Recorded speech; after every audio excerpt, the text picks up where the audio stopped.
The broadcast of the regular meeting of the Zoning Board of Adjustment will now begin. Good afternoon, everyone. Welcome to this live broadcast of our virtual meeting today, October 1st, 2020. This meeting includes the remote participation of members as authorized under Minnesota State Statutes Section 13D.021 due to the declared local health pandemic. For the record, my name is Matt Perry and I'm Chair of the Zoning Board of Adjustment. I will now call this meeting to order and ask the clerk to call the roll so that we may verify the presence of quorum. Cooper. Here.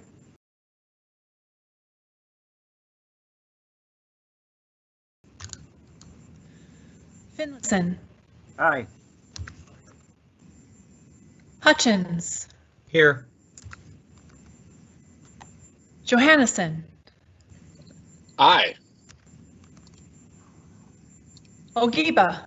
Here. Perry. Here.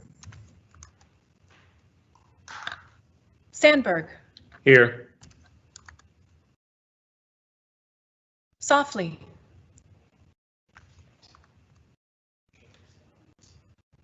Wang. Here. That's that's 8 members. Okay, we have quorum, thank you. With that, we'll proceed to our agenda, a copy of which was posted for public access to the city's legislative information management system, available at LIMS, lims.minneapolismn.gov. Is there a motion to approve this agenda? So move. Finlayson. Second, Sandberg. It's moved and second. Is there any discussion? Hearing none. Will the clerk please call the roll? Cooper. Aye. Finlayson. Aye. Hutchins. Aye. Johannesson. Aye. Ogiba. Yes.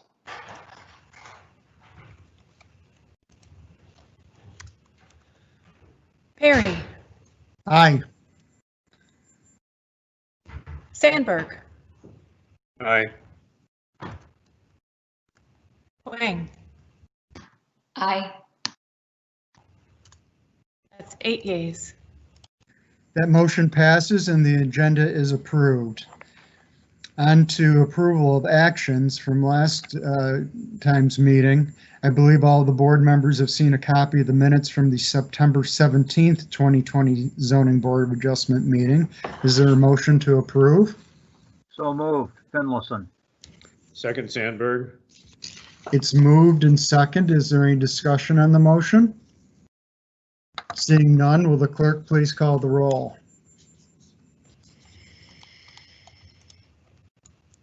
Cooper. Aye. Finlayson. Aye. Hutchins. Abstain. Johannesson. Abstain.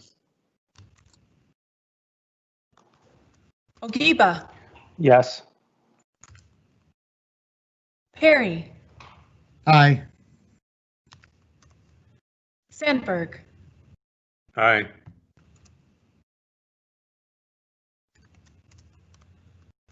Wang. Aye. And Chair Perry, I see that Mr. Softly has joined us. I don't know if what is your thought on voting on the actions? Sure. Okay, in that case, Softly. Aye. That's 7 yeas. Thank you. That motion passes and the minutes from the Zoning Board of Adjustment September 17th, 2020 meeting are approved. Mr. Ellis, are there any petitions or communications? Chair Perry, members of the board, there are no petitions or communications this evening. Thank you. Thank you. Okay, Let's review the agenda. I'll read the agenda number and address of the project and state whether it's slated for consent, continuance, withdrawal, or discussion. And I'll talk a little bit about what consent items and discussion items are. Consent items are those that will be passed without discussion by the board. We will be adhering to the staff recommendation found on your agenda under the items recommended motion section. Importantly, any applicable conditions will be listed in the same section. If you agree with this recommendation, including any applicable conditions, you need to do nothing and the board will pass it as recommended. Please check in with the staff member assigned to that item if you have any questions following the decision. If you disagree with the recommendation, please indicate you'd like to speak against that item when I ask, and we'll put it on the discussion agenda. So here's what discussion items are. These are items that the board will take public testimony on, deliberate on, and then make a decision. After the public testimony has been heard for each particular discussion item, I will close the public hearing for that agenda item. Once I close the public hearing for an item, no additional public testimony will be taken, but staff may be asked to address board questions. After the public hearing for an item is closed, board members will then discuss and act on motions, and the chair only votes in the case of a tie. So let's look at the recommended disposition of the items on the land use request items on our agenda today. Agenda item number 5 is 64 Groveland Terrace. This is a discussion item. Agenda item number 6 is 2027 Russell Avenue North. Staff is recommending the variance to reduce the required front yard from approximately 30 feet to 25.7 feet for consent. The variance to reduce the side yard from 5 feet to 3.25 feet is being withdrawn. Approval of the agenda with this item on it acknowledges this, and no further action on the part of the board is required. Is there anyone to speak against this first variance?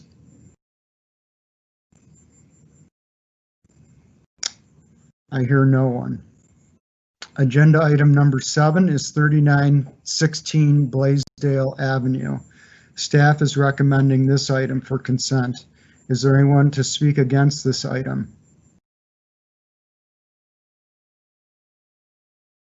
I hear no one.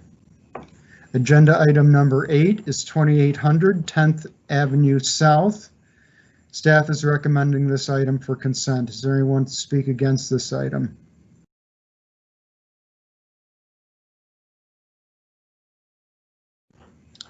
I hear no one. Agenda item number 9 is 3343 East Bidet-Makaska Parkway. This is a discussion item.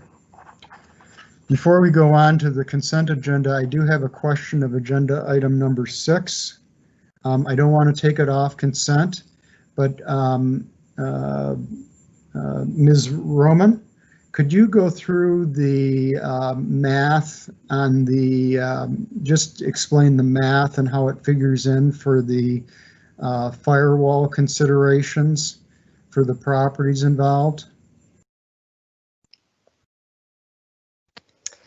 Good evening, Chair Perry and members of the board. Sure. Are you asking specifically for the side yard setback and the withdrawn application, or for the 3-season porch addition? That's the oh, I'm sorry. Approval. 2027 Russell Avenue North, the one that had the withdrawal with it. So the 30 feet to 25.7 feet. So item number 6 is 4319 Grand Avenue South. Russell would be a different item. Which one has the minimum lot being, the minimum width of the building being reduced?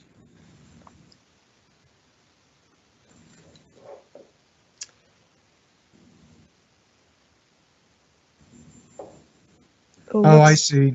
I've made a mistake.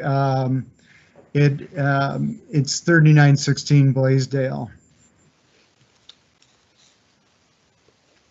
So I believe that Alex has item number 7 on the agenda, if he would like to speak to that application.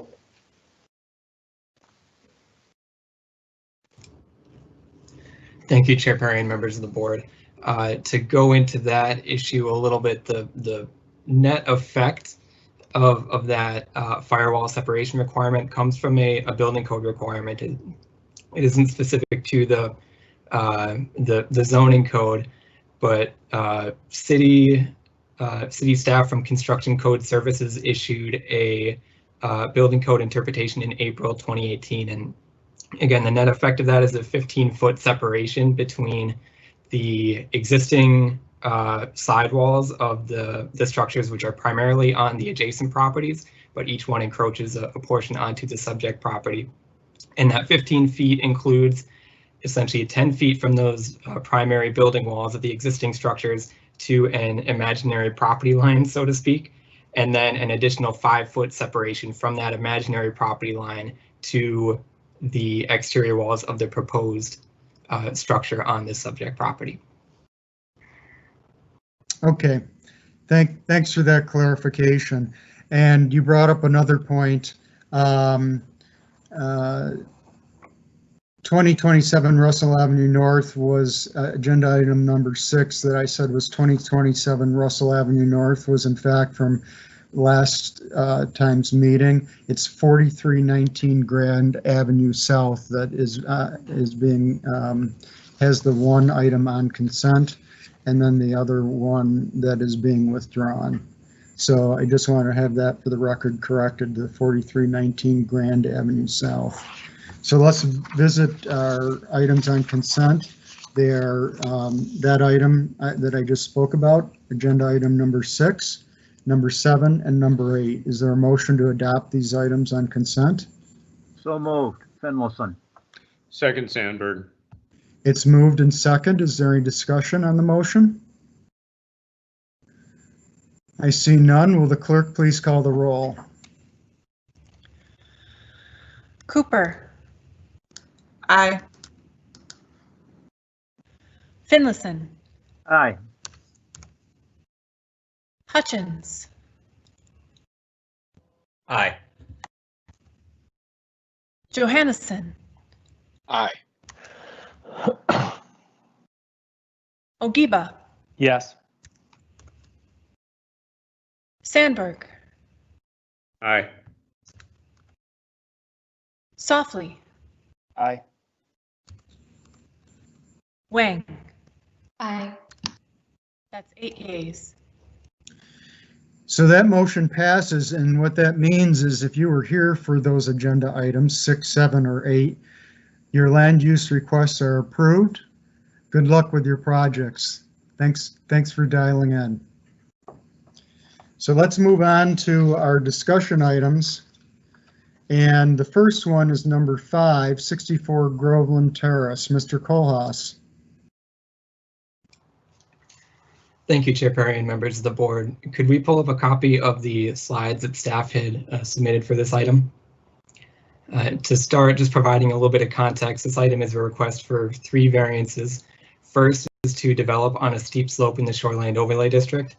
Another to reduce the minimum required side yard on the west side from 7 feet to 3 inches. And a third to reduce the minimum required interior side yard on the east side from 7 feet to 4 feet. These are all for construction of an exterior wooden walkway, including stairs and landings at 64 Groveland Terrace. This property is located in the R2 district in addition to the Shoreline Overlay. The lot area is just over 13,000 square feet. Adjacent properties to the east and west are each single-family dwellings, and the adjacent properties to the north are primarily institutional uses, including the Blake School directly north. There are protected waters at Spring Lake are located approximately 1,000 feet northwest of the subject property. Next slide, please.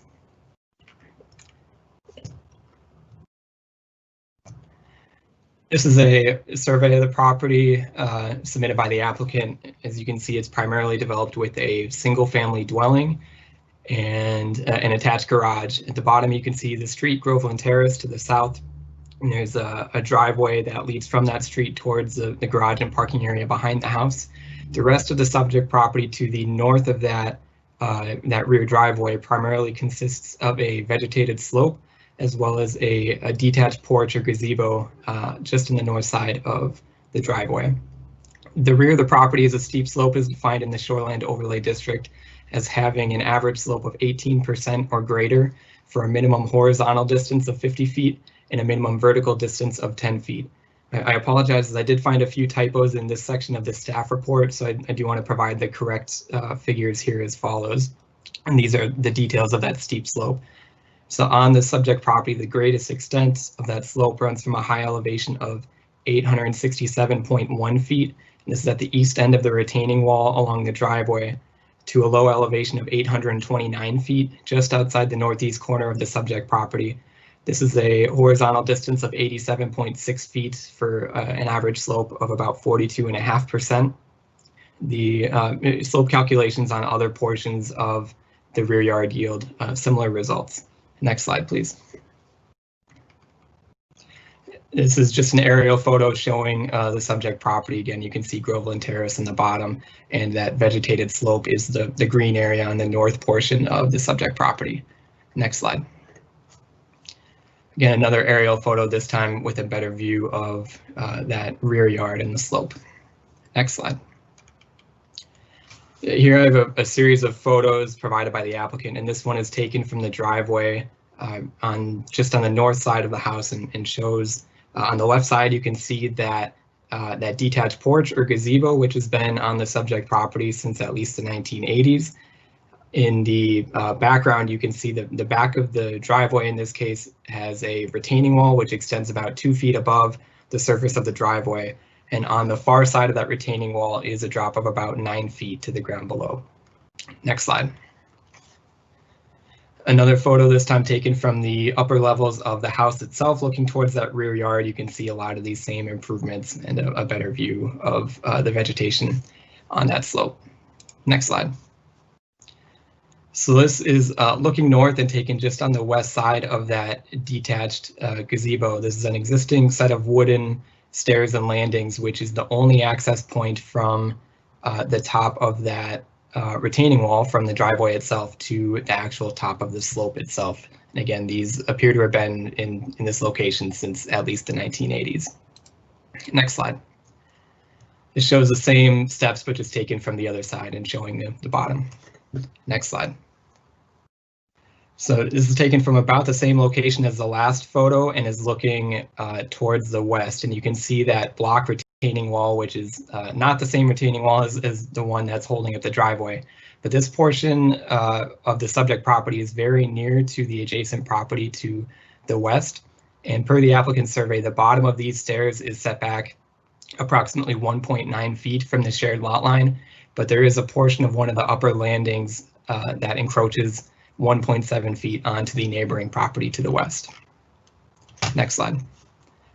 So another photo, this time looking north and just looking down towards the bottom of that slope. In the background, you can see it's a freestanding solar energy system, which was constructed in 2017, and there was another variance for development on a steep slope, which was approved by the board in the summer of 2017. Next slide. So this is taken just looking more across the slope to the east. In the background, you can see that fence and retaining wall, which are actually near the east property line of the subject property, but do belong to that neighbor on that side. Next slide. So looking towards the northeast and just getting closer to the bottom of that slope, providing more context for what it looks like, including in the top right is that same freestanding solar energy system. Actually, in the background of that last photo, you can see the top of a black metal fence that does run very close to the rear property line of the subject property. Next slide. So this is just one last photo looking up the slope, and you can see a lot of the same things I've been talking about, including that detached gazebo towards the right, the retaining wall holding up the driveway behind the tree, and then the top of the house in the very background. Next slide. So this is a photo provided by the applicant, which shows an example. This isn't from the subject property, but this is an example of what, matching the specifications of what they'd like to build, which is a wooden walkway. It would be approximately 42 inches wide and extend no higher than 30 inches above the ground. Next slide. And I think we can actually stay on this slide for the rest of my presentation. Thank you. This shows the applicant's proposed walkway in the site plan. It's highlighted in yellow towards the top, and you can see it would extend beginning near the top of the slope at the bottom of those wooden steps that I showed in the photos west of the gazebo, and kind of crisscross down the slope and ending at a point about 7 feet to the south of the rear lot line. A total coverage of about 812 square feet. This walkway would include some new stairs and landings, as well as 2 proposed viewing and seating platforms near the east side of the subject property. And though the applicant has not identified the specific locations of all proposed stairs and landings to be incorporated in the walkway, they have attested that all components of this walkway, including the stairs and landings, would be within the footprint shown on this site plan. So again, to summarize, the applicant's request is for 3 variances. First, to develop on a steep slope in the Shoreland Overlay District. Another, to reduce the minimum required west interior side yard from 7 feet to 3 inches. And this is specifically where that walkway would connect to the existing wooden steps near the gazebo. And then a third variance request to reduce the minimum required east interior side yard from 7 feet to 4 feet for one of the extended platforms, which would, part of its intended use would be for seating. To talk about the findings, there are some shoreland specific findings, which staff findings are identical for all variance requests. So I'm going to circle back and talk to those last at the same time, but I'll talk about the main variance findings for each request separately. So the first variance, to develop on a steep slope, and the first finding regarding practical difficulties because of circumstances unique to the property, staff finds that this is met. The steep slope extends across virtually the entire rear yard and beyond, and takes up approximately half of the total lot area of the subject property, especially when you include the 40-foot buffer from the top of the steep slope. The presence of a steep slope is considered a unique circumstance in Minneapolis and is found to constitute a practical difficulty. Any development on this half of the property would require a variance regardless of the specifications. The second finding regarding reasonable use of the property in keeping with the spirit and intent of the ordinance and the comprehensive plan, staff finds that this is also met.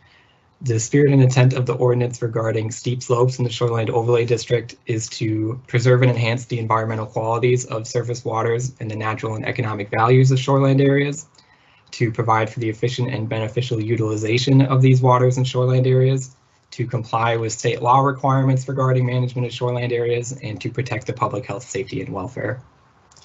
The applicant's proposed walkway would improve access and movement across and down the slope, which is currently only possible using a series of informal dirt walking paths, essentially.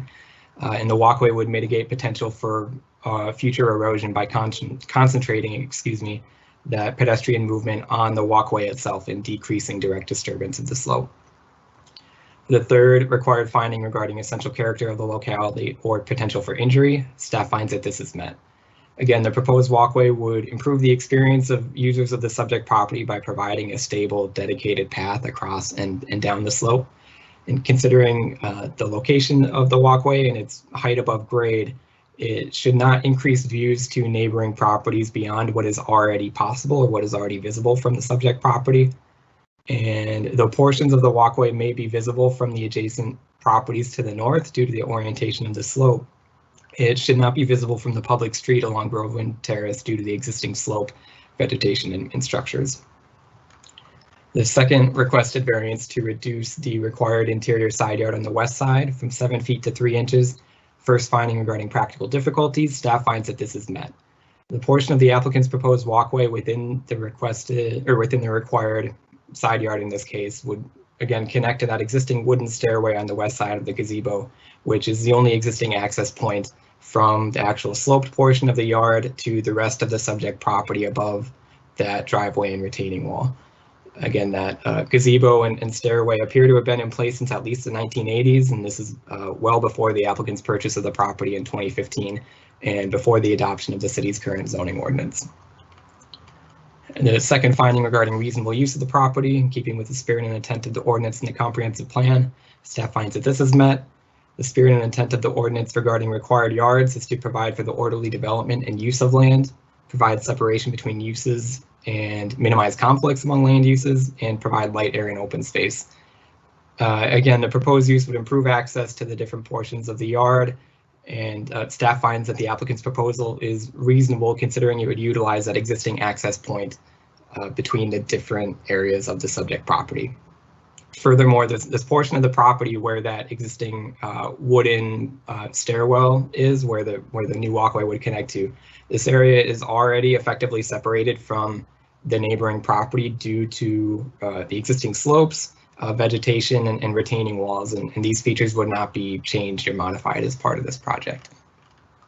The third finding regarding essential character of the locality, staff finds that this is met for the requested setback variance on the west side with similar findings as for the steep slope variance.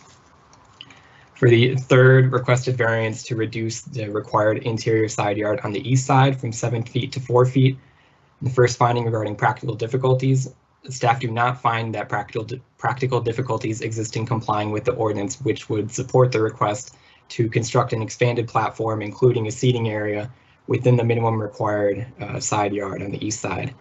The applicant's proposed plans show that they could construct a similar landing in this area, a smaller landing, which would provide enough room to facilitate the necessary maneuvering for traversal of the slope without encroaching into that required yard.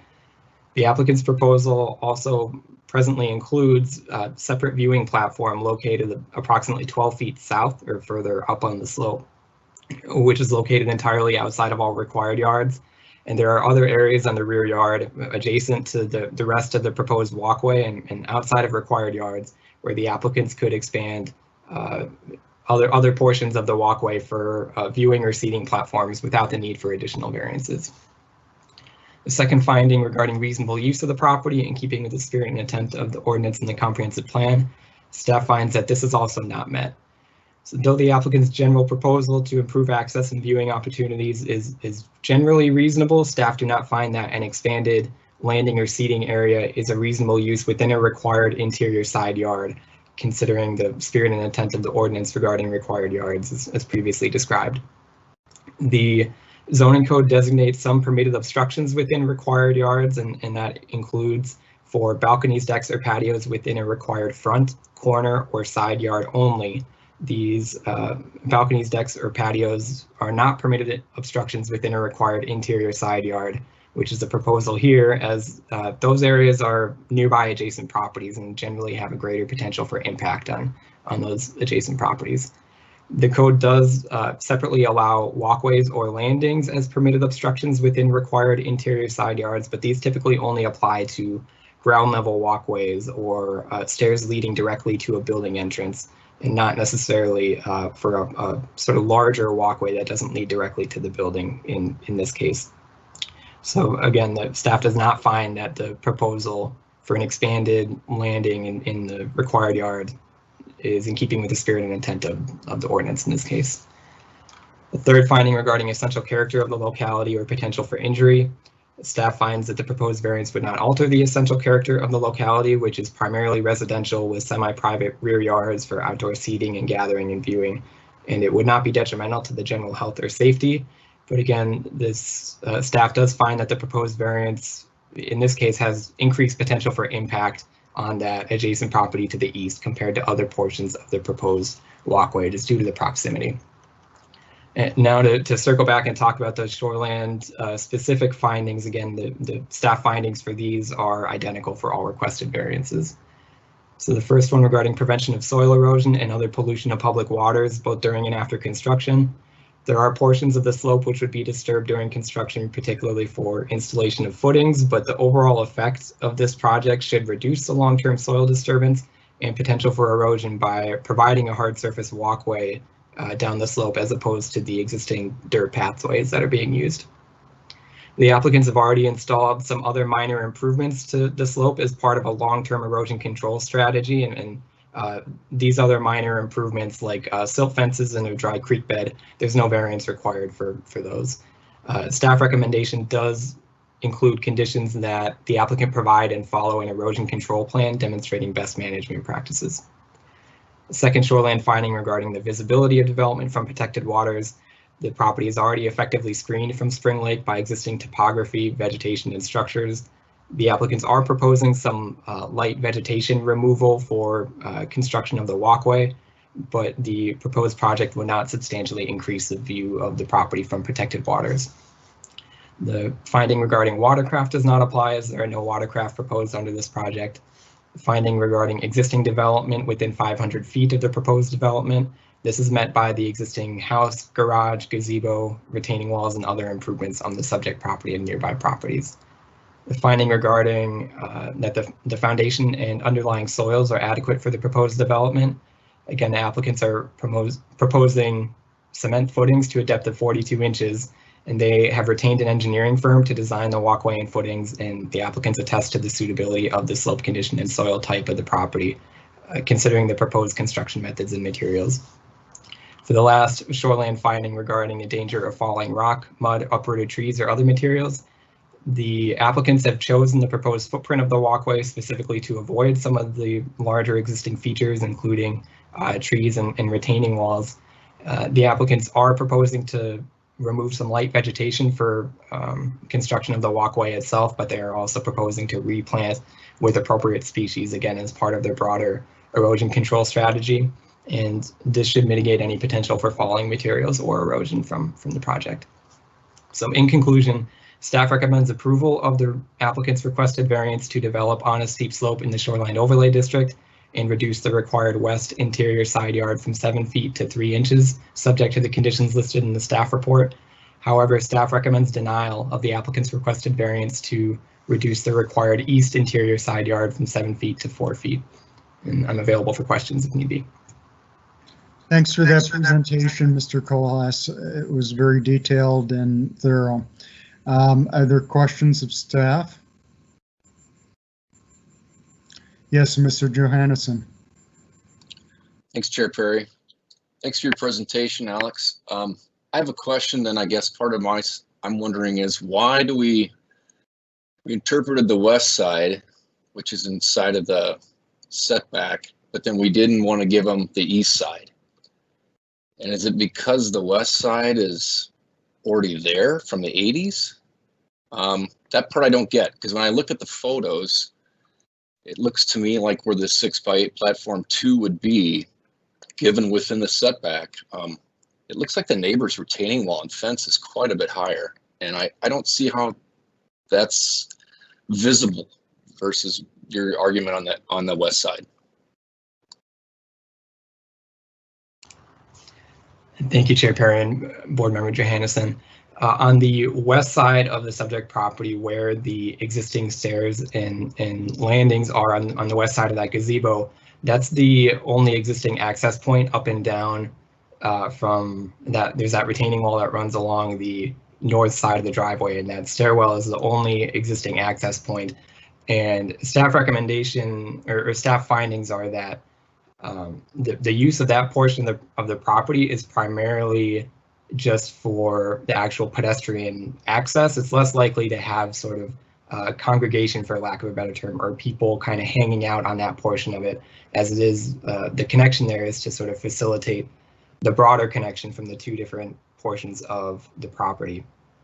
On the east side, where there's that expanded viewing platform, the specific intent as described by the applicant is for an expanded area for seating, which implies longer, people are going to be staying longer, groups of people potentially, and has more potential for impact on neighboring properties due to a potential noise or other impacts due to groups or more prolonged stays.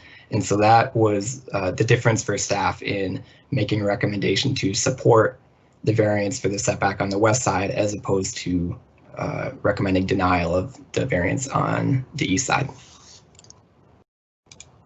I guess I understand some of that, but I mean, the gazebo is going to have discussion in it also, and it's only another 3 or 4 feet, 5 feet from the property line anyway. I disagree with your assumptions here, but thank you for your answer, and I'm done for now. Thank you.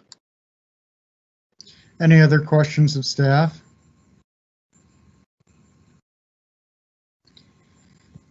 I'd like to follow up on Mr. Johannesson's question, maybe ask it a different way.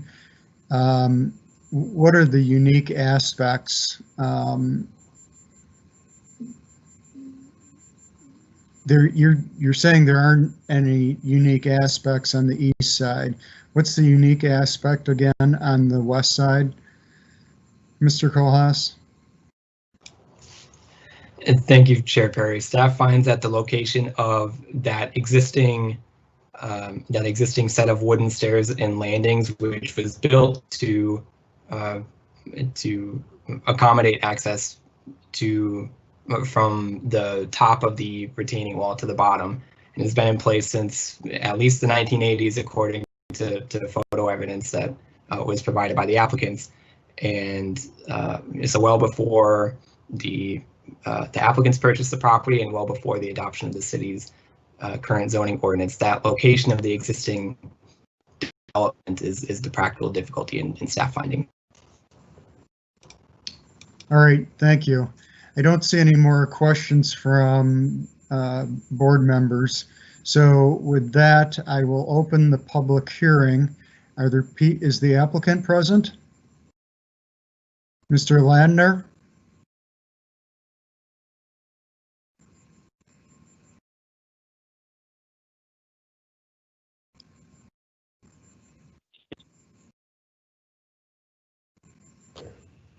Hello, this is the applicant, Mr. Ladner. Yes, sir. Yes, thank you. So you've submitted a rather lengthy application detail. What I would ask you is you can assume that we have read it, and I will afford you 15 minutes to make your case for why you think you should get the variances as you have requested. Well, thank you, Chairman Perry and members of the board. I'll try to be very crisp because I know you have busy schedules and a lot on the agenda. I first want to thank staff for their analysis, and I'm going to focus my comments on the particular variance that they have, that the staff had recommended be denied, which is the request for the variance that we had made to go into the east setback by a factor of 3 feet, or no more than 3 feet, I should say, so that there would be left 4 feet of side setback on that west side. And as one of the board members already noted, there is a fairly substantial cement wall and then later a rock wall, all that's capped with a fence, so that really the neighbor to the east, good people, good friends, they can't see into our backyard from their backyard because of the fence.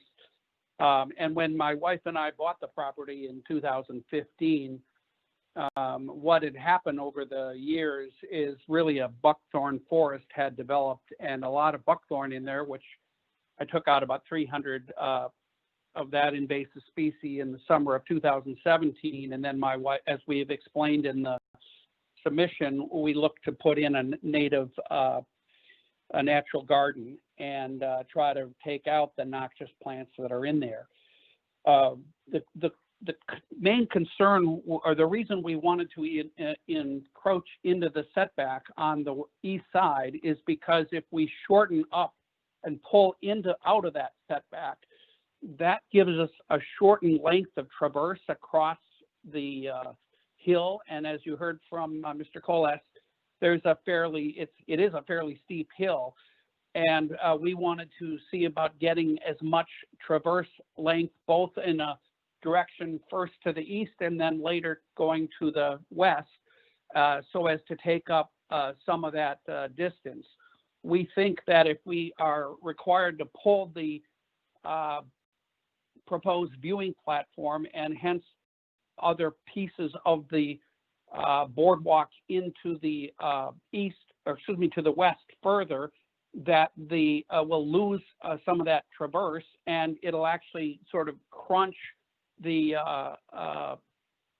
boardwalk pieces so that it'll make it more likely where we would have a steeper slope on the traverse or have more stairs. And again, we were hoping to avoid that. The other thing is the platform itself is not going to be big enough for a multitude of chairs where we would have many people up there. It's just basically something where we're hoping my wife and I could have an Adirondack type chair, one of us each, and but still have enough room in front of us. So if some third party was out on the garden with us, they could walk in front of our feet without tripping themselves.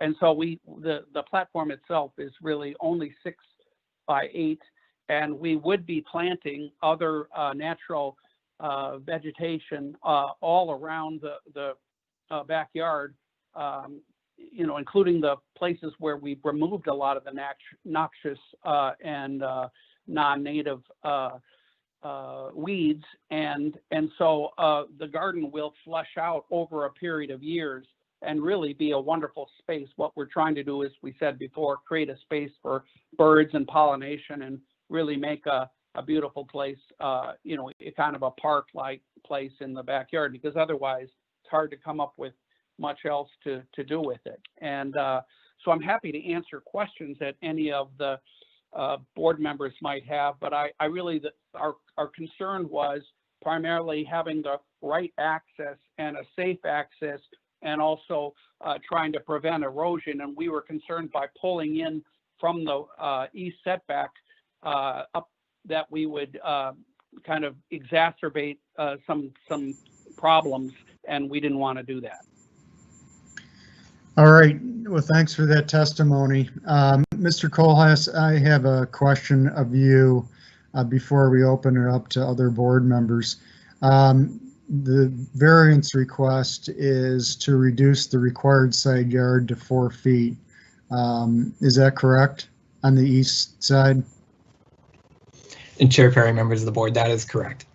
And so, while in this case, we're talking about a walkway, a boardwalk with maybe some Adirondack chairs put on it, what the variance itself would say is much more general in that anything could be built there.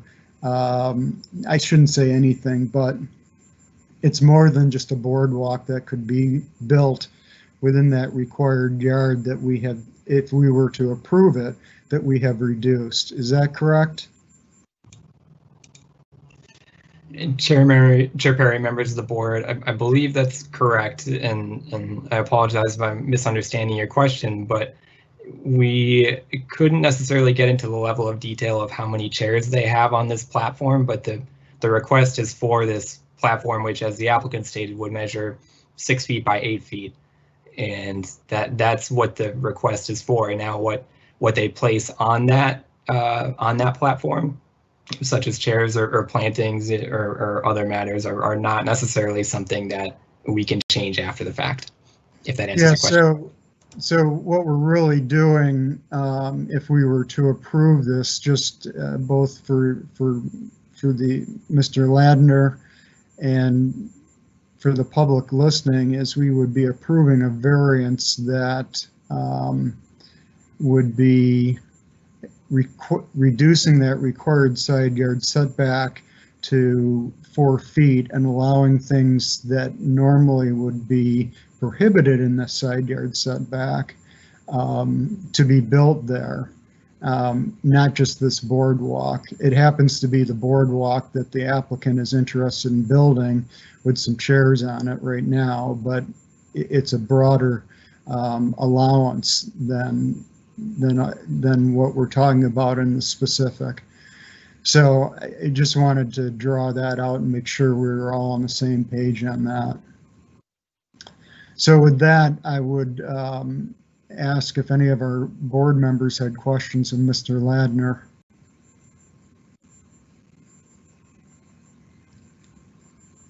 And I'm not seeing any.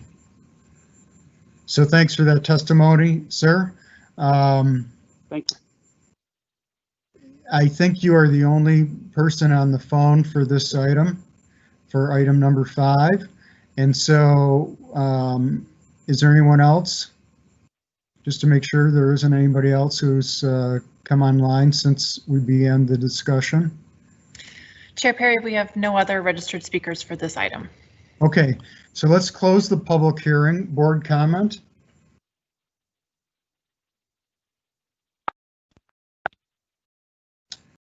Ms. Wang? Yes, Chair Perry, thank you for that clarification and exactly what that east setback means. That being said, I actually do agree with staff findings, and that is the end of my comments. Okay, Mr. Ogiba? Thank you, Chair Perry, and thank you to the staff for their presentation and for the applicant and their added information.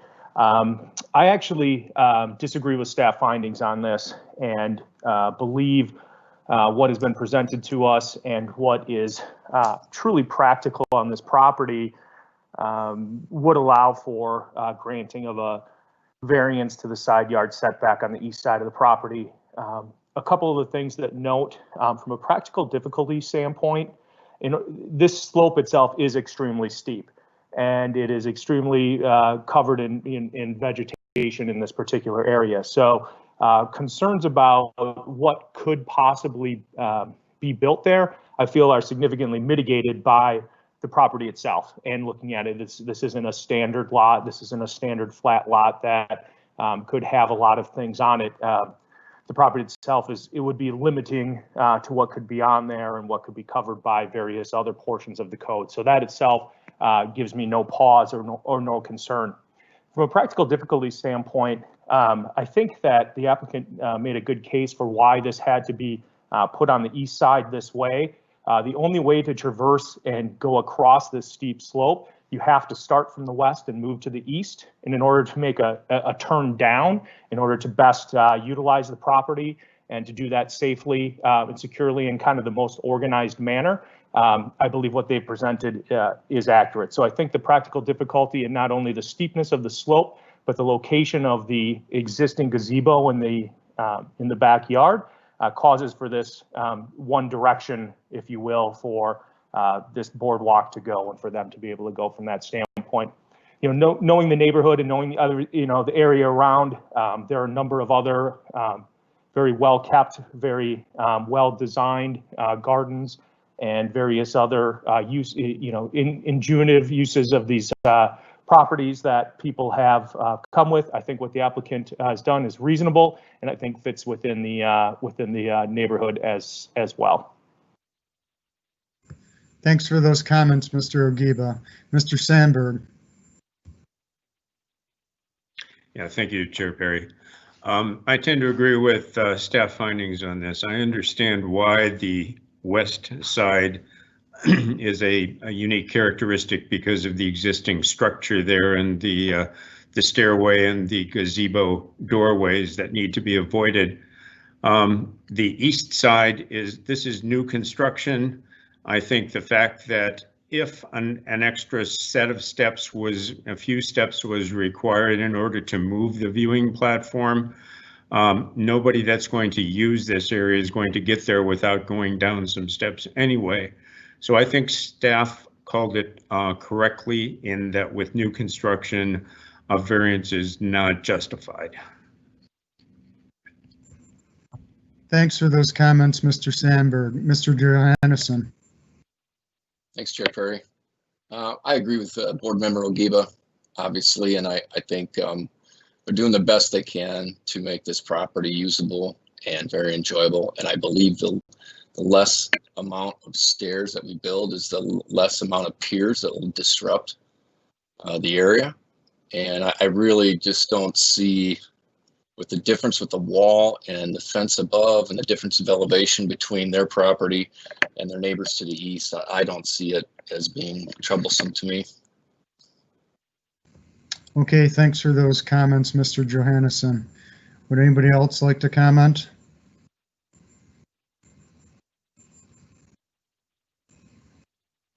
I'm seeing no one.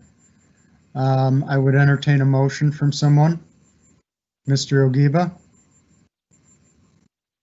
Thank you, Chair Perry. I'd like to move, notwithstanding staff findings, to grant the variance as requested for a reduction of the east side yard interior setback from 7 feet to 4 feet. If staff is comfortable with the comments that I made previously to the findings, I would move those. If they'd like more detail, let me know. Yep, so, and there's a second from Mr. Johannesson, I see. I second that. Yep. Okay, can I get a comment from staff is fine with the comments you made, Mr. Ogiba, in terms of findings? So with that, will the clerk please call the roll? So just to be clear, a vote yes for the motion that has been on the floor by Mr. Ogiba, put on the floor by Mr. Ogiba, means that you would not be supporting staff recommendation and instead would be supporting the applicant's request. And this is for, we're talking about all three motions or variances. I'm sorry. Chair Perry, I would include in my motion variances A, B, and C, all as listed on the agenda, supporting staff findings of approval for variances A, B, and C, and then notwithstanding their findings for C, moving forward with the variance as requested by applicant. Yes. And Mr. Johannesson, are you fine as the seconder of that motion? I am. Thank you, Chair Perry. Okay, so with everybody clear on what we're voting for, will the clerk please call the roll? Cooper. Aye. Finlayson. Aye. Hutchins. Nay. Johannesson. Aye. Ogiba. Yes. Sandberg. No. Softly. Aye. Wang. No. That's 5 yay, 3 nay. So with that, the variance requests are approved. Mr. Ladner, good luck with your project. Thank you. Let's proceed very now to, what's that? Okay, let's proceed now to agenda item number 9. Mr. Kohlhaas, you're back up again. Thank you, Chair Perry and members of the board. And could we again pull up staff slides that were submitted for item number 9 in this case? And so this item is a request for 2 variances, one to develop within 40 feet of the top of a steep slope in the Shoreland Overlay District, and another to reduce the minimum off-street parking requirement from 13 spaces to 9 spaces, where 8 spaces are non-conforming. This is for construction of an addition and other site improvements at 3343 East Bademekascot Parkway. Property is located in the R1A zoning district. In addition to the Shoreline Overlay, the lot area is approximately 17,300 square feet. The surrounding properties are generally small-scale residential, and Bademekascot is located directly across the parkway to the west of the subject property. Next slide, please. This is a survey showing the existing conditions of the property. The front is on the left side, so to the west, and you can see East Bademekascot Parkway there, again on the left. The principal structure on this property was originally constructed as a single-family dwelling, but it has been occupied primarily by the Minnesota Zen Meditation Center since the 1970s. The Zen Center is considered a place of assembly use for zoning purposes, and they are the applicants for these variances. There's also one lawful dwelling unit within the principal structure on the subject property as well. The traditional front pedestrian entrance, and actually, could we stay back on that last slide for a bit? Thank you. The traditional front pedestrian entrance is located near the southwest corner of the building and is accessed using a set of concrete stairs and a walkway leading to the public sidewalk in the front. There is an existing parking area access from the parkway on the northwest portion of the subject property. And this includes a one-stall attached garage on the north side of the structure, as well as 2 exterior parking spaces. And these existing spaces are non-conforming to the minimum size and location requirements of the zoning code. These are separate from the 8 non-conforming spaces that were described in the variance request. I'm going to circle back to those later in this presentation. There is also another pedestrian entrance to the building on the east side in the rear. At the back of the property, directly adjacent to the public alley, there is a dirt area which users of the subject property have used for off-street parking. This is sometimes referred to as the upper alley area, and there's room for approximately 6 vehicles there. Directly west of this dirt area, there's a 4.5-foot retaining wall with a wooden fence on top. These are all located on the subject property. At the bottom of that retaining wall, further to the west, is an existing gravel driveway which extends the entire width of the subject property. And again, this runs parallel to the public alley, but is a separate driveway. This driveway is used for vehicle access for many of the neighboring properties in this area in order to access the public alley around that retaining wall. This gravel driveway is sometimes referred to as the lower alley. The rest of the property is primarily a vegetated slope, which primarily runs from the high point along the public alley to the east and slopes down toward the parkway to the west. There's a portion of the neighboring property to the south and extending into the public right-of-way, which is a steep slope, again, as defined in the Shoreland Overlay District.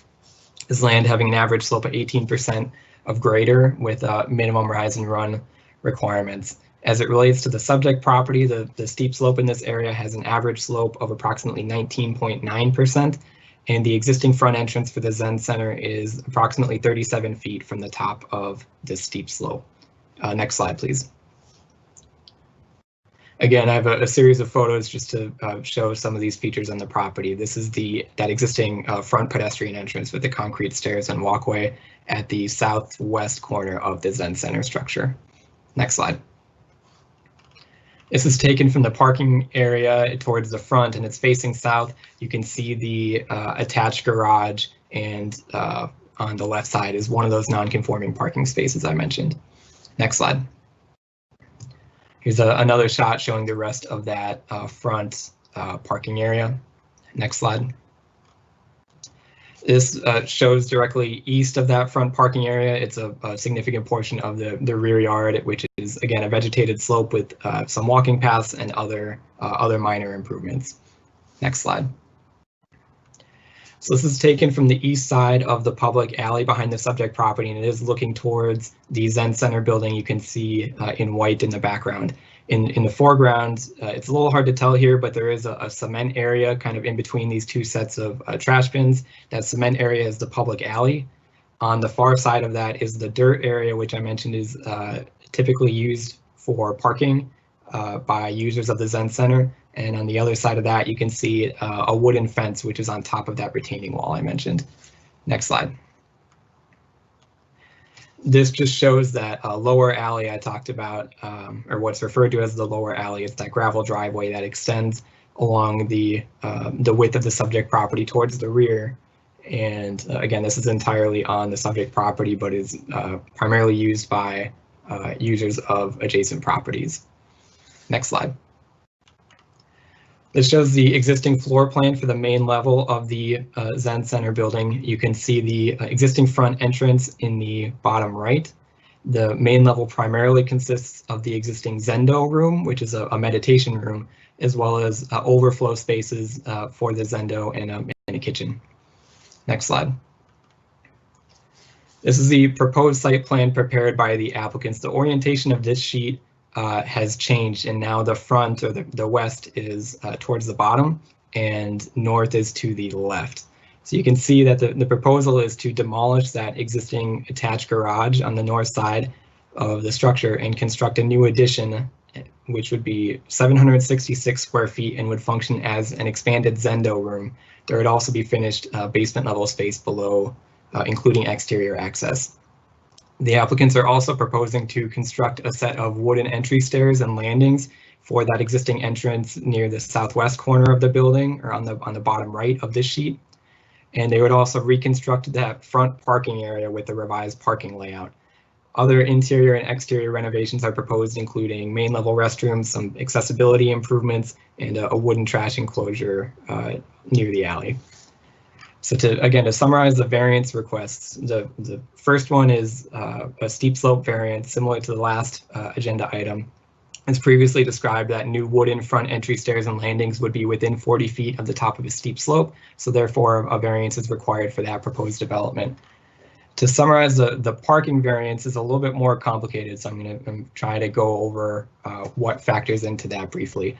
First, I'll mention that in order for a parking space to be considered, for a parking space serving a non-residential use, to be considered lawful, it needs to be surfaced with an approved material as designated in the zoning code. Some common examples are concrete, asphalt, or pavers. The dirt area along the public alley that I showed is not surfaced with an approved material, and the applicants had previously indicated to staff that they did not wish to pave this area with an approved material. So in that case, the zoning administrator determined that this area may not be used for off-street parking moving forward, and therefore it does not factor into the minimum off-street parking requirement as applied to the subject property, either before or after considering the proposed project. So to get into the actual minimum parking requirements that do apply, the zoning code requires one off-street parking space for the dwelling unit on this property, but the zoning code also allows the parking requirement for a non-residential use on this property to be reduced by one space due to the provision of bicycle parking, which in this case is in the public right-of-way in front of the property. So the residential parking requirement of one space and the bike parking reduction of one space effectively cancel each other out. What's left is the parking requirement for the place of assembly use. And can we go to the next slide, please? So again, I'm bringing up the existing floor plan again, as it does relate to the parking calculation. So for place of assembly uses, the zoning code sets a minimum off-street parking requirement equal to 10% of the capacity of the main auditorium, plus any rooms which can be added to the main auditorium by opening doors or windows to obtain audio or video unity. In this case, the Zendo is considered the main auditorium for these purposes, and the applicant has indicated on their floor plans that there is kind of the main hall space and another adjacent room further left on this page, which are commonly used as overflow spaces for the Zendo. So those the occupancy of those spaces is also factored into the parking calculation. And another note that building code occupancy limits are used for determining the capacity of these spaces. So again, the existing parking requirement is based on the existing Zendo capacity, which is a total of 109 occupants for an existing parking requirement of 11 spaces. The subject property currently has 3 lawful parking spaces for an existing non-conformity of 8. And again, to break that down a little bit more, the current requirement is 11 spaces. They are providing 3, 1 in the attached garage and 2 in that front parking area, which are non-conforming to size and location, but are still lawful non-conforming parking spaces. So they are currently short 8 parking spaces based on their current requirement. Next slide, please. And we can stay on this slide, I think, for the rest of the presentation. So this is a proposed floor plan, and you can see that that proposed addition, including the Zendo on the left side. So the applicant's proposal would increase Zendo capacity, including the adjacent space designated for overflow, the total capacity of 128 occupants for a minimum parking requirement of 13 spaces. And again, the applicants are also proposing to reconstruct that front parking area and redesign it in a way that would reduce the number of lawful parking spaces to 1. So their actual requirement increases by 2 spaces from 11 to 13, and the amount that they're proposing to provide decreases by 2 spaces from 3 to 1. So the net increase in the parking requirement is 4 spaces in this case. So again, to summarize, the zoning code requires that when the intensity of a use is increased through the addition of gross floor area or other changes, parking and loading facilities shall be provided for such intensification. Considering there is that existing nonconformity of 8 spaces, which they retain the rights to. The applicants are requesting a variance to reduce the minimum off-street parking requirement from 13 spaces to 9 spaces, where 8 are non-conforming. So again, 13 spaces to 9 spaces is that net change of 4. So to talk about the findings, I'll try not to spend too much time on these. And again, there are some shoreland specific findings, which I'll touch on briefly towards the end. But for the steep slope variance, the first finding regarding practical difficulty due to unique circumstances of the property, staff finds this is met. The steep slope extends within 40 feet of the existing building entrance at the southwest corner of the structure, and that 40 feet buffer already includes the existing concrete entry, landing, and stairs. The presence of a steep slope is considered a unique circumstance in Minneapolis and is found to constitute a practical difficulty. Any construction of new stairs or landings in this area would require a variance, including in-kind replacement of the existing features. The second finding regarding reasonable use of the property in keeping with the spirit and intent of the ordinance and the comprehensive plan. Staff finds that this is met considering the spirit and intent of the ordinance as previously described. The applicant's proposed entry stairs and landings would improve access and usability for this existing entrance, particularly with regard to building code accessibility requirements. And staff finds that this is a reasonable use in keeping with the spirit and intent of the ordinance to provide for a beneficial utilization of shoreland areas. The third finding regarding essential character of the locality and potential for injury, staff finds that this is met. The proposed walkway, again, would improve access for users of the subject property and would largely replace existing features. The footprint of the proposed stairs and landings is slightly larger than what is existing, but would still remain sufficiently separated from adjacent properties, the public right-of-way and protected waters without creating a significant potential for impact. The other required finding, the other requested variance to reduce the minimum off-street parking requirement from 13 spaces to 9 spaces where 8 are non-conforming. First finding regarding practical difficulties, staff do not find that practical difficulties exist in complying with the ordinance, which would support the request to reduce the minimum parking requirement in this case. The subject property is relatively large with a lot area over 17,000 square feet and is subject to a maximum impervious surface coverage of 60% of the total lot area. And for context, the impervious surface coverage of the plans as currently proposed is 33.9%. Considering the minimum sizes of parking spaces and drive aisles required by the zoning code, providing 4 additional off-street parking spaces would result in at least 1,360 square feet of additional impervious surfaces above what is already proposed, which would result in a proposed impervious surface coverage just under 42%, still well below the maximum of 60%. The second finding regarding reasonable use of the property and the spirit and intent of the ordinance and the comprehensive plan, staff also finds that this is not met. The spirit and intent of the ordinance regarding off-street parking is to recognize the parking and loading needs of uses and structures, to enhance the compatibility between parking and loading areas and their surroundings, to regulate the number, design, maintenance, use, and location of off-street parking spaces, driveways, and drive aisles, and to promote flexibility and recognize that excessive off-street parking conflicts with the city's policies related to transportation, land use, urban design, and sustainability. The comprehensive plan does have some policy support for eliminating minimum off-street parking requirements throughout the city, but to date, no amendments to the zoning code implementing that specific policy have been adopted. The current minimum off-street parking requirement in the zoning code, and in this case specifically for place of assembly uses, is constructed to anticipate demand for parking as a function of potential capacity. And the code also specifically requires the provision of additional parking for proposals which would increase the intensity and by extension, increase the potential demand for parking. So therefore, staff finds that the proposed variance is not in keeping with the spirit and intent of the existing zoning ordinance to provide off-street parking in response to anticipated demand based on the proposed use of a property. Furthermore, the applicants could retain up to 6 additional non-conforming parking spaces along the alley, provided that the area was paved with an approved material such as asphalt or concrete. That is a zoning administrator determination.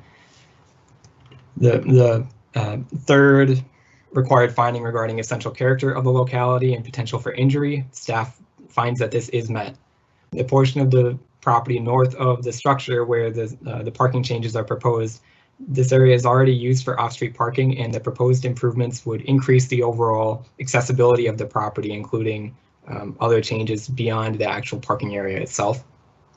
The applicant's proposal would reduce the number of spaces in this area, which should reduce the potential for disturbance of the adjacent property to the north, which is a single-family dwelling. And there is limited on-street parking available on the parkway near the subject property, as well as bicycle parking and the dedicated pedestrian paths nearby, which provide other means of accessing the subject property. Now, to touch briefly on those shoreland findings, and staff findings for these are similar for all requested variances. The first finding regarding prevention of soil erosion or other pollution of public waters during and after construction. There are portions of the property within 40 feet of the top of the steep slope which would be disturbed for installation of footings for the new wooden front entry stairs and landings. There are other areas of the subject property would be disturbed for the addition and the parking changes, but those areas are more than 40 feet from the top of the steep slope and are located on flatter portions of the subject property. Though the property does generally slope down to the west toward Bdej-Makowska, it is sufficiently separated from those waters by the parkway itself runs in between them and a few kind of micro slopes, so it's not necessarily one straight shot downhill into the water. So there is some potential for mitigation of soil erosion from reaching the lake. Staff recommendation for the steep slope variance includes conditions that the applicant provide and follow an erosion control plan demonstrating best management practices as they relate to the new wooden entry stairs and landings. If the board were to approve the applicant's requested variance to reduce the minimum off-street parking requirement, staff would recommend that identical conditions be included, requiring an erosion control plan for that aspect of the proposal as well. Second shoreland finding regarding visibility of the development from protected waters. The existing property and structures are already largely visible from the protected waters just due to its proximity and the orientation of the slopes in this case. So though the proposed improvements may also be partially visible, this proposed project would not result in any increased visibility of the property from protected waters beyond what is already visible.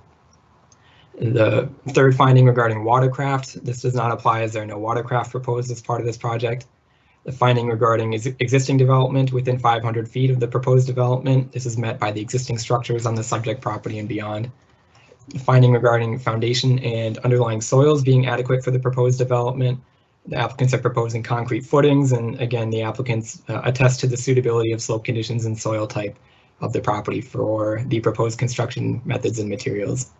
For the last shoreland finding regarding danger of falling rock, mud, uprooted trees, or other materials, the footprint of the proposed front entry stairs and landings would largely replace the existing features. It's a little bit larger footprint and would come within a few feet of an existing retaining wall on the property, but the retaining wall I'm talking about is less than 1 foot tall, and the new stairs and landings for the entry would be sufficiently separated from any other rocks or significant trees in such a way as to not create any substantial potential for falling materials.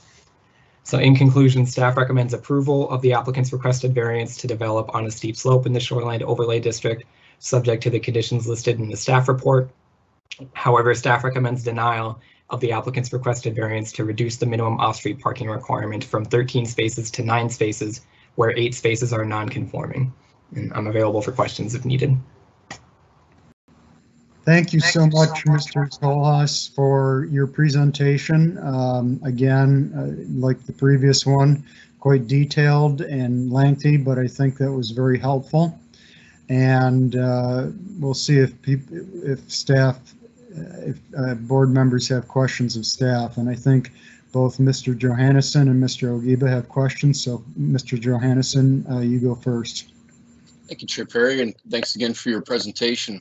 I have a question. If they were required to put in the parking spaces that we're asking, how much square footage, and I mean, can they build the parking lot there large enough to meet code on the property, being on the shoreland and et cetera? You know what I mean? Like if we're making them make this parking lot as it should be, will it actually fit and meet the code?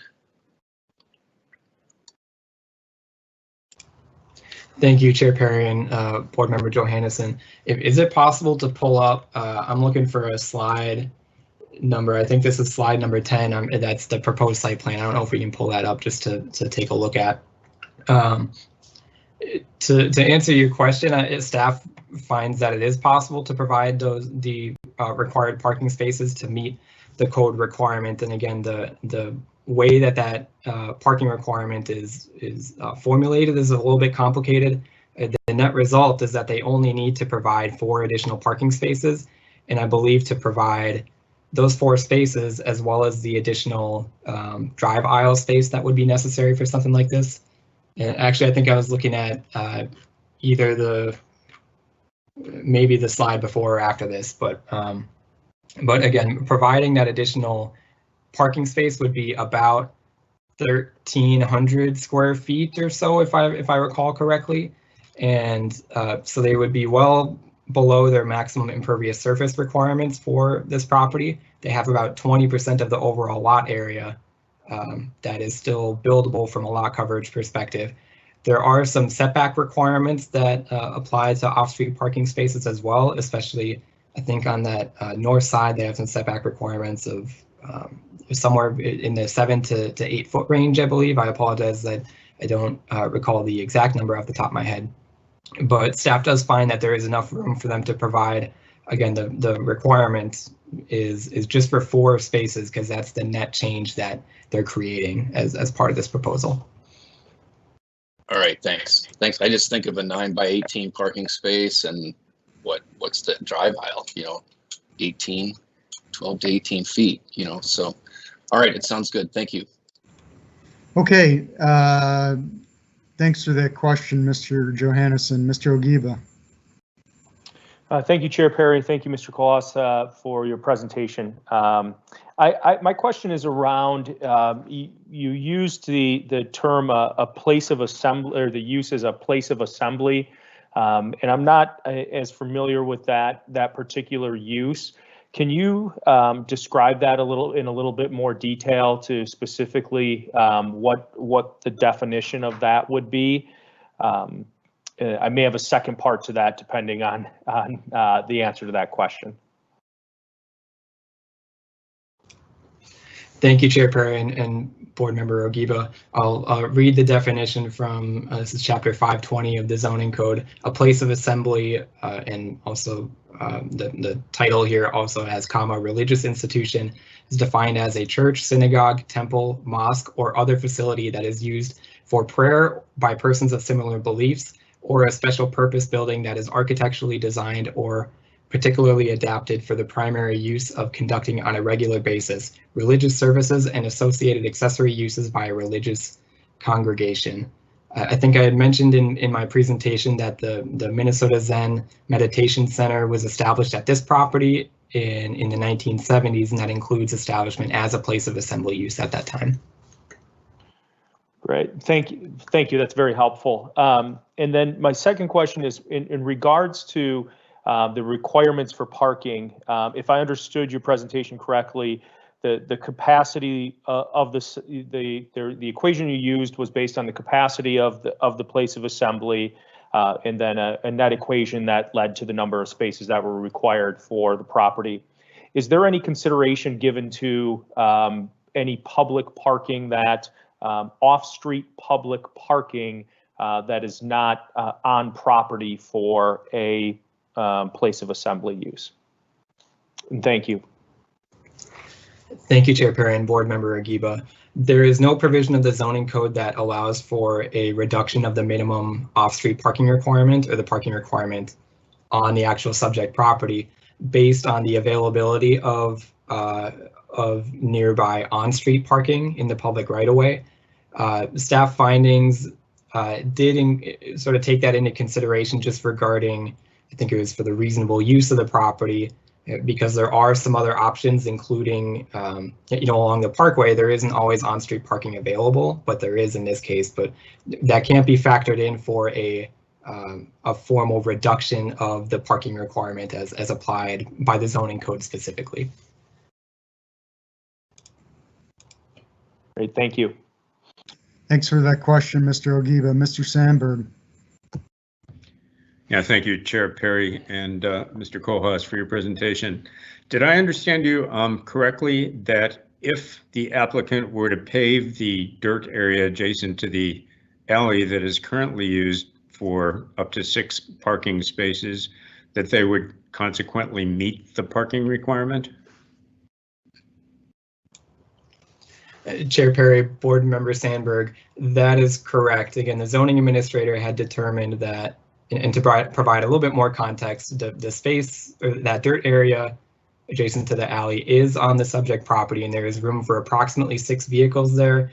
It is non-conforming to the size and location requirements of the zoning code, and is also not paved within an approved surface. The zoning administrator had determined that if some or all of those spaces were paved with an approved material, such as concrete, asphalt, or pavers, or they have a few other options, then they could count towards the minimum off-street parking requirement and potentially satisfy this requirement that's outstanding in this case.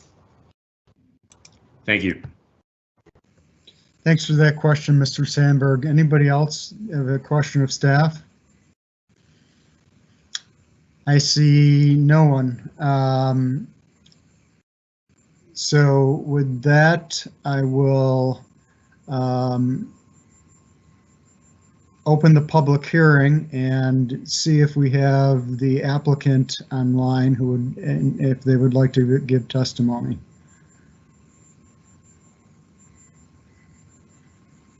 And the way you get your phone to work is press *6 to unmute yourself.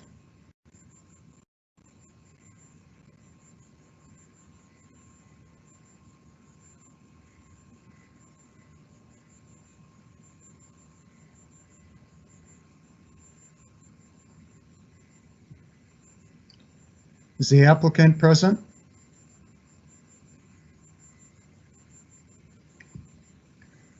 Hi, this is Kim.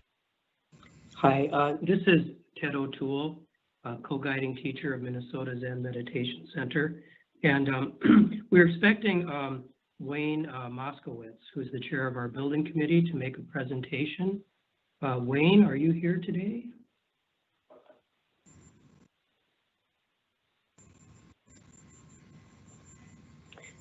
I am also here, Kimberly Johnson, Administrative Director of the Zen Center, and I will attempt to contact Wayne. Ted, perhaps you'd like to address the concerns, begin addressing the concerns of our neighbor. Hi. To keep things, Hi, since we're on, it's Wayne since we're Moskowitz. on, Can you hear me now? Okay. Hi, yes. Wayne. So to keep things relatively clear on the phone, since we're all on phones or on video, if you could speak one at a time, take turns one at a time, I think that will help. And just identify yourself and your address when you start out. Sure. My name is Wayne Moskowitz, and I am going to be principally speaking on behalf of the Zen Center. I'm a board member, and I've also been a member for about 25 years. The other registered speakers are available for questions. One of them is our architect, Rick Okada. Another one is Kimberly Johnson, who's our administrative director. And the third person is Ted O'Toole, who's our co-guiding teacher. But I'll do the principal presentation. Okay. And if you could keep it within 15 minutes, sir. Sure. So I will address the practical difficulty finding and also the second factor about being consistent with the spirit and intent of the ordinance. Before I do so, I just want to put in context what we're seeking. So we're trying to keep our parking area about the same. We want to maintain the status quo of our parking situation. So we have a lower parking area now that's about, I think, 1,200 square feet. And we're not really seeking to reduce the number of spots there. The maximum number of spots, of legal spots we can fit in that area is 1 because of the requirement for a 22-foot two-way drive aisle. So we tried to fit 2 spots in there, and it doesn't fit unless we get additional variances. So by keeping that parking area the same size, it'll just be, we can only fit 1 spot. And the other spot, the 3rd spot that we have down in that area is the garage, but the garage is used purely for storage. So we're not seeking to reduce the amount of parking we have. And that parking area is used by the occupant of the house, not by guests. So our goal was to not have to increase that paved area. And our other goal was not to have to pave over the spots in the upper alley.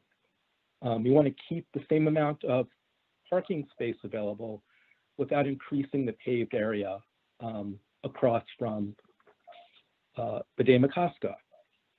And we want to do that not just because we prefer having green space to parking lot, which we do. I mean, we use it for walking meditation. We use our yard for fundraisers, for weddings, but also we really believe we don't need the bigger parking lot. It's just not necessary because we have plenty of available street parking. And we don't believe our Zendo addition is going to increase the need for parking. The Zendo addition is designed to accommodate our current usage. So right now, at most, we get about 40 to 60 people on a Sunday. That's the one day of the week where we're crowded. Our current Zendo can hold about 30 people comfortably. With this new Zendo, we can fit 40 to 60 comfortably, and so we're not expecting to grow by adding this new Zendo. We're not like a restaurant where if you add an addition and lots of tables, you get bigger crowds. We're still going to be a non-stream small religious organization. So we don't think that adding the Zendo is going to increase the usage of our parking.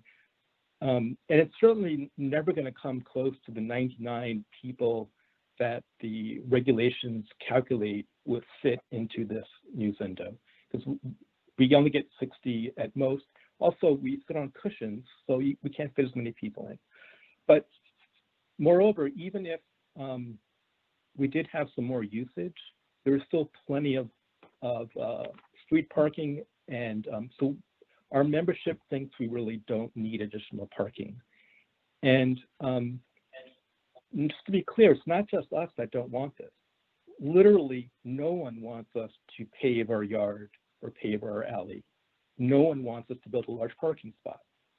So our immediate neighbors don't want us to do that. There's one, Ms. Knudsen, who submitted a letter saying that, supporting our request. Another neighbor, Mr. Canaday, submitted a letter. I hope it's in the record, it came late, saying he doesn't want us to pave the alley. Our neighborhood organization, the ECHO organization, they support our variance request. They don't want us to pave our yard and build a bigger parking lot, and they don't want us to pave the alley. And the issue is that the neighbors feel that they don't want to increase alley usage for safety reasons because there's children playing in the alley behind us. And we believe our local council person, Lisa Bender, doesn't want us to increase paved parking area. We've tried to get in contact with her, and we understood that she supported us. We sent a letter to her staff confirming that recently. That should be in the record. And then we know the city council doesn't want this because their desires are in the 2040 plan.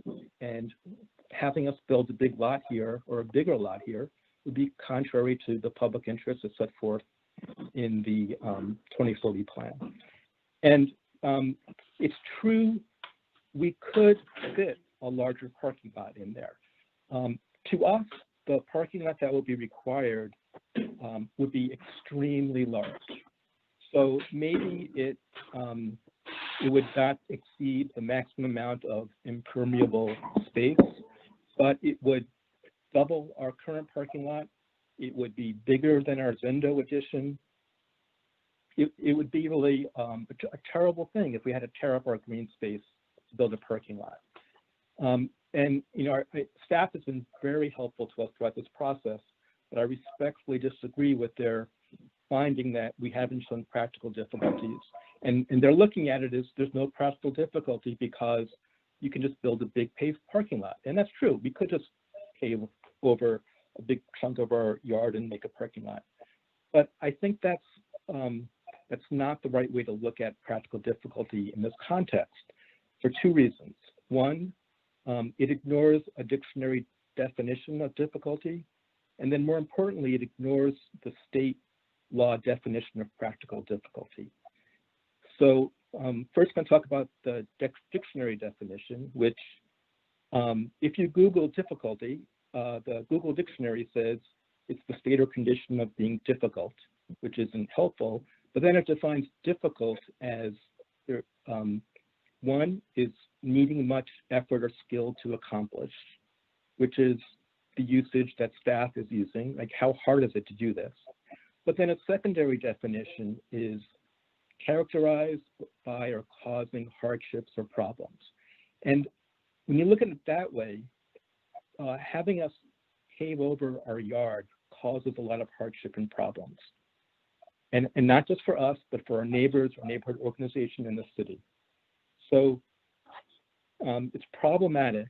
It causes hardships because it's going to cause us to increase the paved surfaces directly across the street from Bede-Makaska and convert green space across the street from Bede-Makaska into paved surface, which increases water runoff into the lake and it harms the natural environment.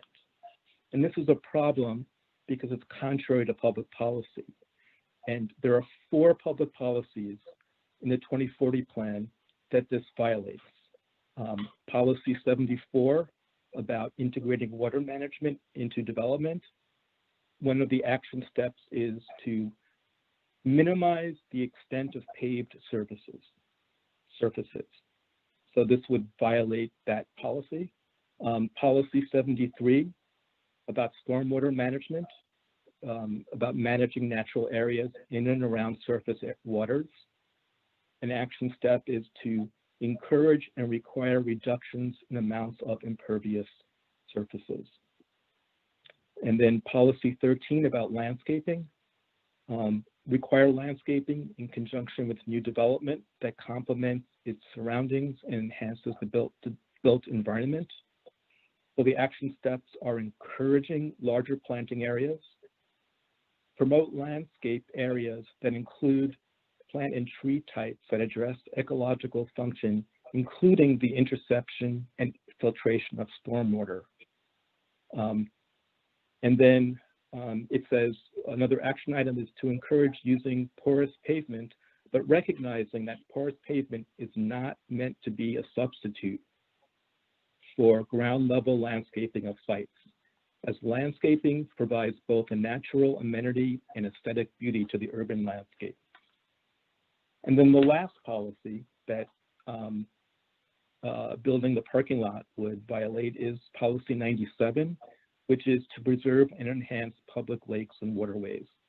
So in the policy to ensure ongoing preservation and improvement of the natural and built environment near the city's lakes. And an action step is to regulate development of land near public waters in a manner that preserves the quality of surface waters, and also to increase habitat and natural areas around natural water bodies. So that's the first practical difficulty, is we're increasing paved surfaces directly across the street from Bede-Makaska, which the city doesn't want us to do. And second, it's particularly problematic and impractical to build a large parking lot, private parking lot in this specific location, because first of all, we're on a residential block, and staff mentioned that one of the findings in favor of granting a variance is that it would reduce the disturbance to our neighbor to the north. Our neighbor to the north does not want a large parking lot next to her house. She would much prefer it, as anyone would, our beautiful landscaped area. Second, because of where our parking lot would be, it would have bad traffic issues, because right now the only way to turn around on East Makaska Parkway by us is to pull into our driveway because there are concrete barriers on the parkway, so you can't turn around. So if we build a bigger parking lot that you enter from the Makaska Parkway, it's going to increase people pulling in and pulling out, creating a lot more traffic there. And it's right next to a pedestrian crossway. So there's already a little bit of a bottleneck problem from people turning around, pulling in and turning around. It would be a lot worse to have a big parking lot there. It'll create pedestrian headaches. And then last, as Mr. Kohlhaas mentioned, this vegetative slope is what our yard is. It slopes towards the lake, towards the west. The area of our parking is a low area. Water just pours in there. Right now it's absorbed by landscaping. It won't be absorbed by pavers as well. So the second practical difficulty is creating this large parking lot right in this specific area. And then the last practical difficulty is paving the alley spots. For all the reasons I've been talking about increasing paved areas across from Bidé Makaska, this has the additional practical difficulty of increasing traffic in our alley in this residential block that our neighbors are complaining about. And our neighbors do not want us to pave those 6 spots because they believe it'll increase usage. Also, those spots are elevated above our backyard or yard. There's a retaining wall below it. Water pours over that retaining wall from those 6 spots onto our lot and then towards Bidé Makaska. Paving it would only make that issue worse. So I think if you look at practical difficulty in the context of its secondary meaning of causing unnecessary problems, I think we've shown it. Those are 3 big problems that would result. So if you have 2 plausible interpretations of practical difficulty, one is, could you do it? Yeah, we could do it. But the other is, will it cause necessary problems? I think you should use the definition that leads to the correct result, leads to the reasonable result. It's the only reasonable result because nobody wants the parking lot, nobody wants this paved. We want to maintain the status quo of parking and we don't need it. So that's my first argument as to why we meet the practical difficulty standard because of the dictionary definition of practical difficulty as including problems. And second, probably more importantly, is there's a state statute that defines practical difficulty. It's Minnesota Statute 462.357, subdivision 6, paren 2, close paren. This is the state law that governs Board of Adjustments responses to variance requests in municipalities. And this statute says variances may be granted when the applicant establishes there are practical difficulties in complying with the zoning ordinance. And then it defines practical difficulties. It says practical difficulties as used in connection with the granting of a variance means 1, that the property owner proposes to use the property in a reasonable manner not permitted by the zoning ordinance. 2, the plight of the landowner is due to circumstances unique to the property, not created by the landowner. And 3, the variance, if granted, will not alter the essential character of the locality. So if you apply the state statute's definition of practical difficulty, we meet it.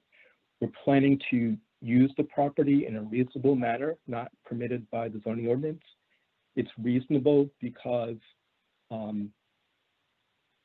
building a larger parking lot or paving this area would be contrary to the public interest as set forth in the 2040 plan. It's reasonable because nobody wants it, neither the landowner, nor its neighbors, nor the city council, nor the neighborhood organization wants it. And it's contrary not just to the policies that I was talking about with regard to paving green space near lakes. It's also contrary to specific public policies adopted by the City Council about parking.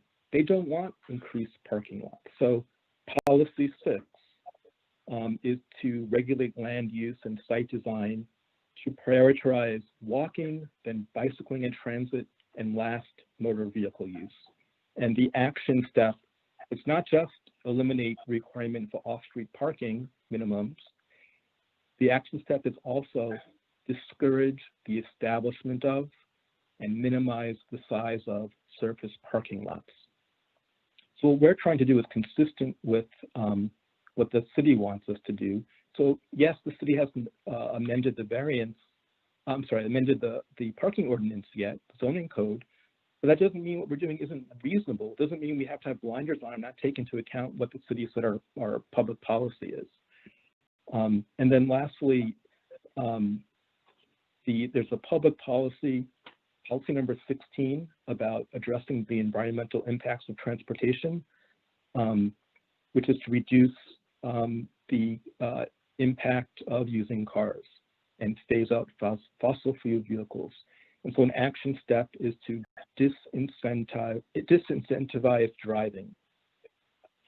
So the first aspect of the definition of practical difficulties, that is, our proposed use is reasonable and not permitted by the zoning ordinance, is met. What we're doing is reasonable because it's consistent with what the city wants us to do and what our neighbors want us to do.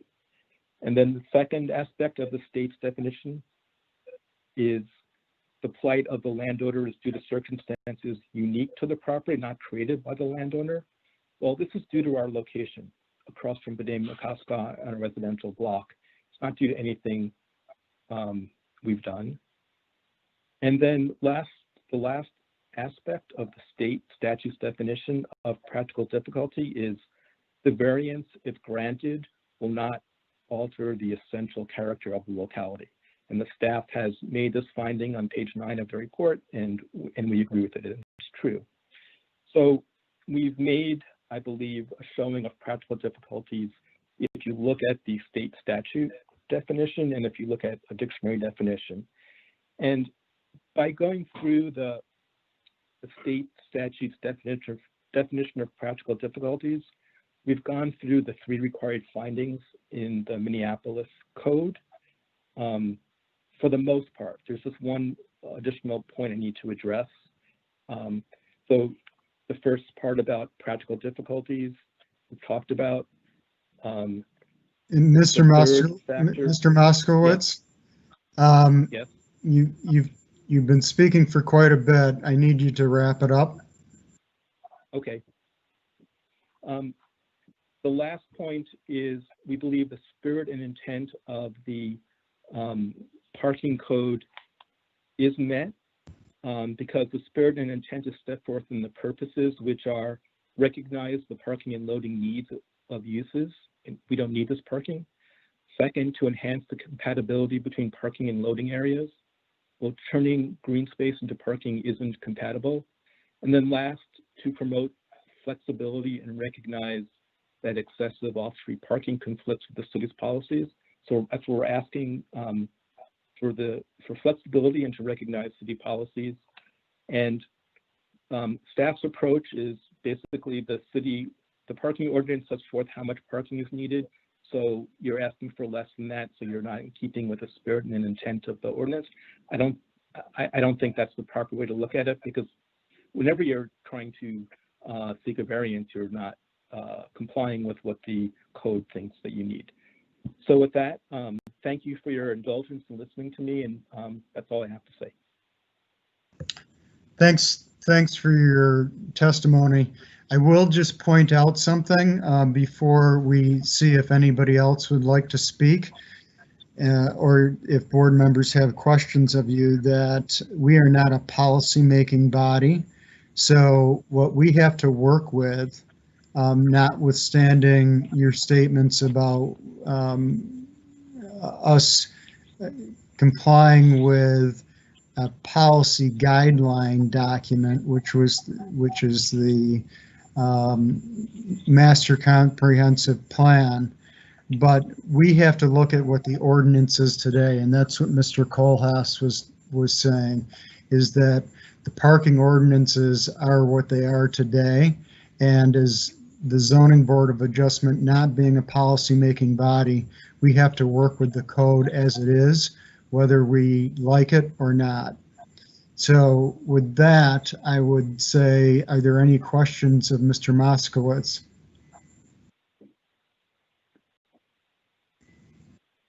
I'm not seeing any.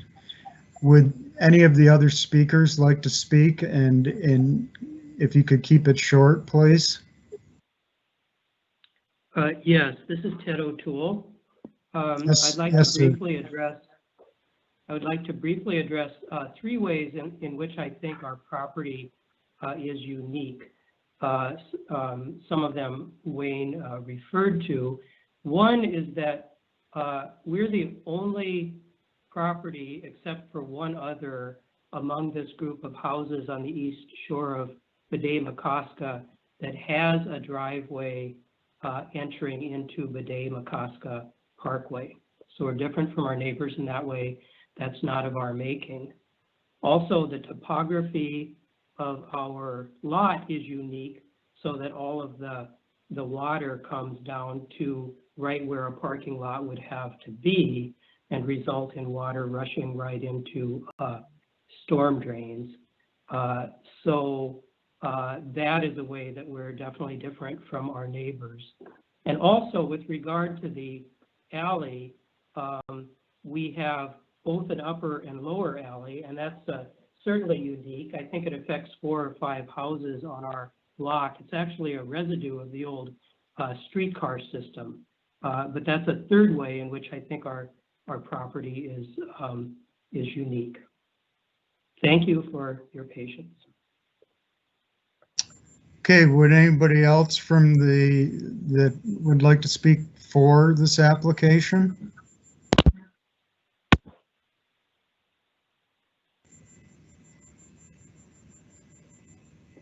I'm not hearing anybody. I don't think there's anybody on the call on the phones that would like to speak against it. So let's move on and close the public hearing. And I will ask for board comment.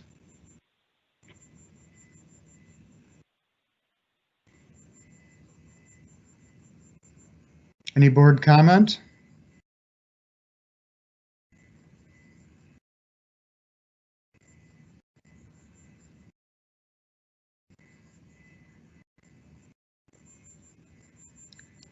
Yes, Mr. Ogiba.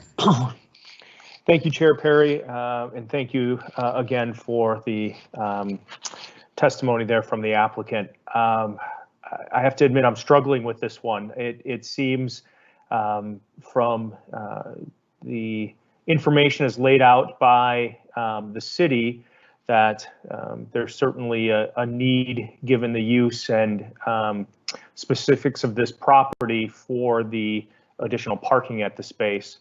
However, from a practicality and just a reasonability standpoint, it seems kind of ridiculous that we would want to pave over, whether it's 1,300 square feet or thereabouts of surface right across the street from Bidet-McCoska. It's seemingly non-congruent with the general thoughts and directions and everything else as the city has guided and seems to be leading. So I'm struggling through here as I go through my notes to really get through and dig down to specific findings.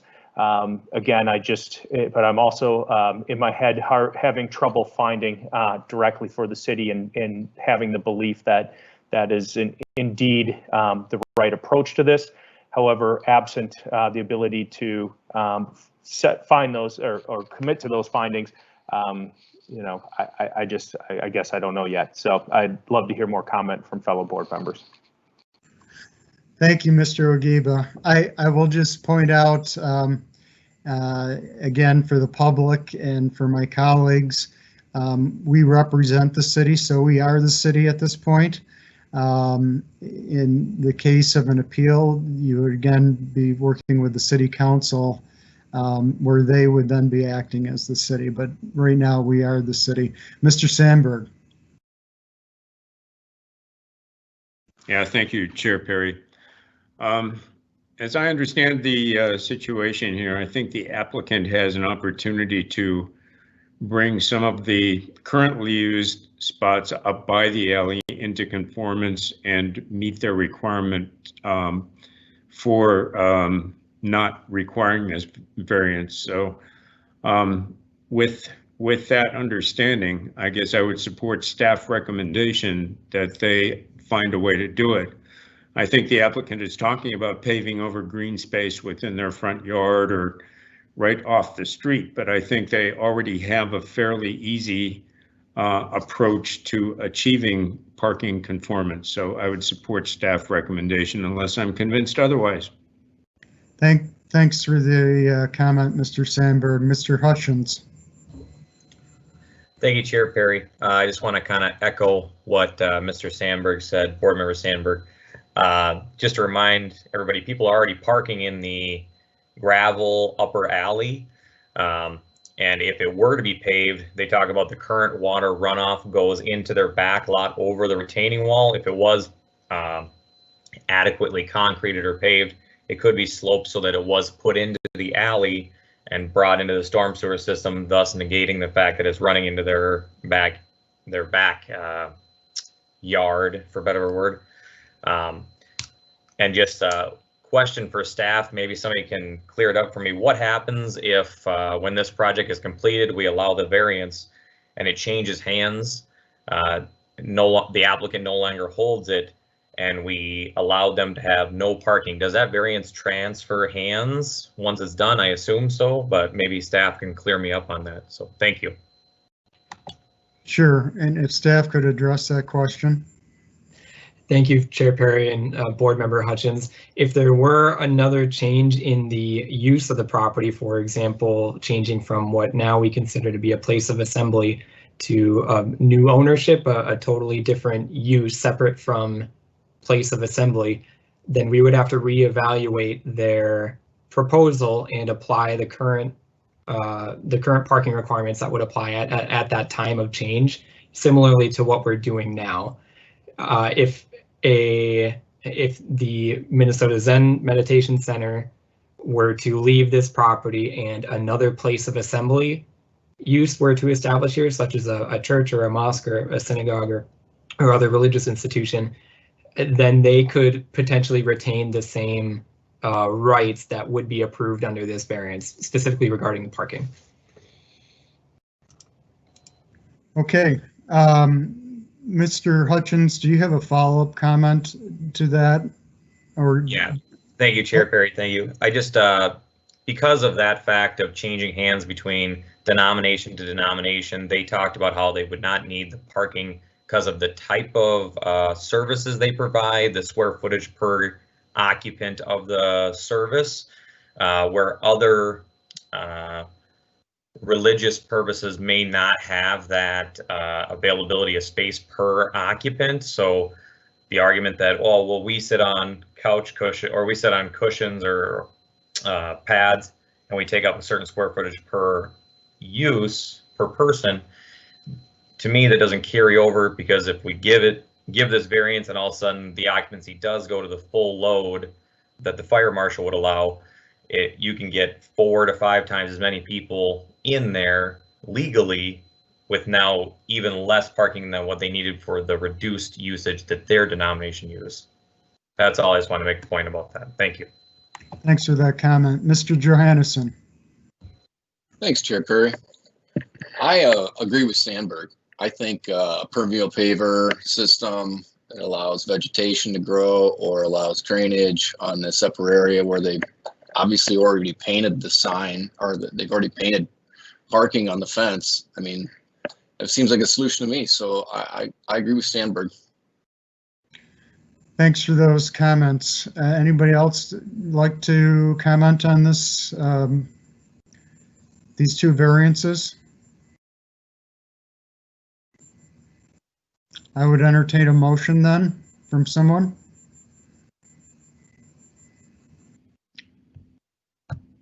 This is Sandberg. I'll move staff recommendation.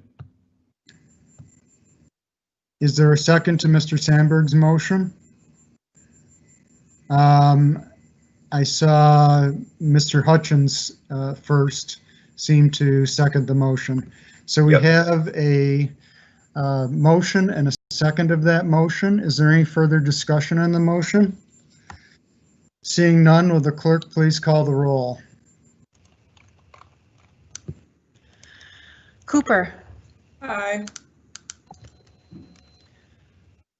Finlayson. Aye. Hutchins. Aye. Johannesson. Aye. Ogiba.